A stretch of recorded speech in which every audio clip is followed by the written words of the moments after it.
What if you could literally engineer an end to war? Today, we are diving into a document that claims to have the roadmap. It's called the Diamond Shield Blueprint, and it lays out a technological path to world peace. So let's get into it and see what it's all about.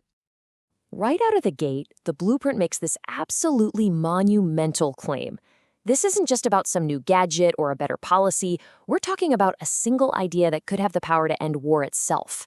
The catch? Well, the whole world has to actually choose it. And let's be super clear, this isn't presented as some philosophical pipe dream. The document frames world peace as an engineering problem, one with a tangible, buildable solution. So let's unpack the nuts and bolts of what this project would actually entail. Okay, so an idea to end war. Unpacking the core claim. How exactly could technology put an end to conflict? According to this blueprint, the answer isn't one single breakthrough, but a powerful combination of several that are, just now coming into focus. This is the core vision, right? Replacing the fear that divides us with the cold, hard certainty of physics. The idea is to create a physical reality where conventional war is just obsolete. The blueprint claims this new reality is built on 4 key technological pillars. The indestructible material, how lasers and printing forge a new element. The foundation of this entire project is a breakthrough new material. And the blueprint argues this isn't just an improvement on what we have, but something fundamentally different, created by fusing 2 incredibly powerful technologies together. First up, Petawatt-class lasers. Now, these are not your small industrial cutters. The document describes lasers so powerful they can compress raw carbon into flawless artificial diamond. And the scale they're talking about is staggering. Not tiny gems, but massive plates, potentially kilometers in size. It's pretty wild. Okay, the second piece of the puzzle is something the blueprint calls 6D printing. You gotta forget traditional 3D printing here. This is a process where lasers are supposedly aligning individual atoms while robotic systems build the larger structure at the very same time. Think atomic-level precision, but on a massive industrial scale.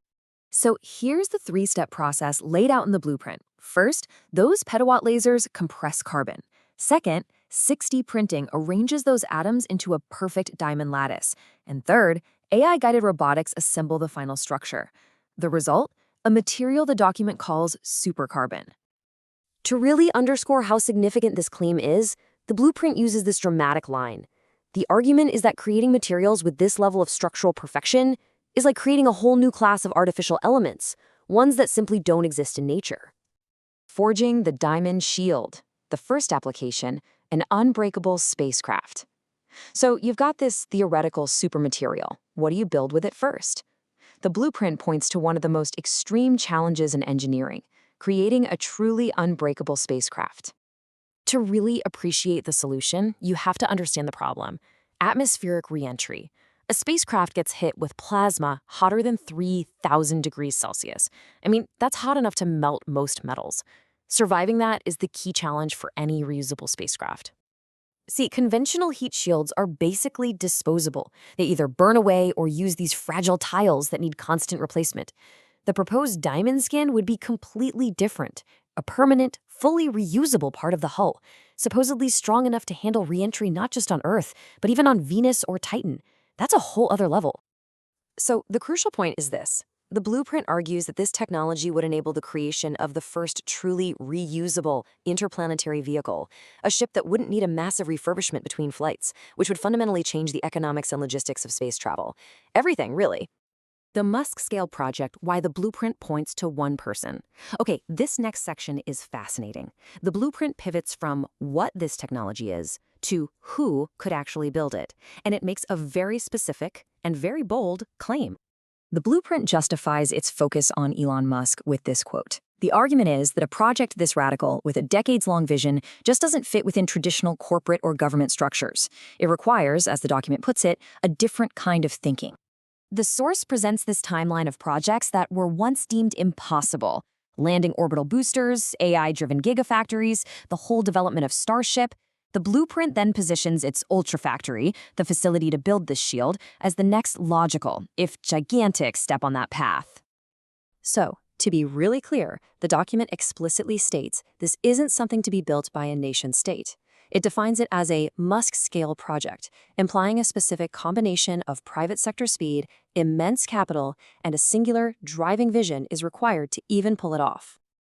A vote for peace, from spacecraft skin to global security.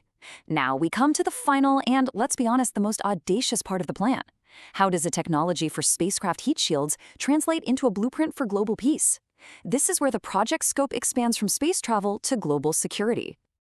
And this is the obvious question, right? It feels like a stretch at first. But the blueprint argues that the core technology, those petawatt lasers used to create the material, has a powerful secondary application. And here's the answer. The same petawatt lasers, when deployed in orbit, could function as the ultimate defensive system. The blueprint claims they could vaporize missiles, neutralize hypersonic weapons, and even disable tanks and drones from space, all non-lethally. The idea is to create a defensive shield so absolute that it makes aggression physically impossible, rendering any nation untouchable. This quote really captures the entire philosophy of the blueprint. It reframes the pursuit of peace, moving it from the realm of ideology into the domain of engineering. The logic is simple. If vulnerability causes conflict, then engineer it out of existence. And finally, the blueprint proposes a radical call to action. Instead of leaving the decision to build this system to governments, it suggests putting it to a global public vote. A simple yes or no from the people of Earth on whether to build this technological path to peace. And the blueprint ends not with a conclusion, but with a command, a provocative idea that a shared vision can become a built reality, an engineering project for peace, waiting, according to its authors, for the world to simply make a choice. So, what do you think?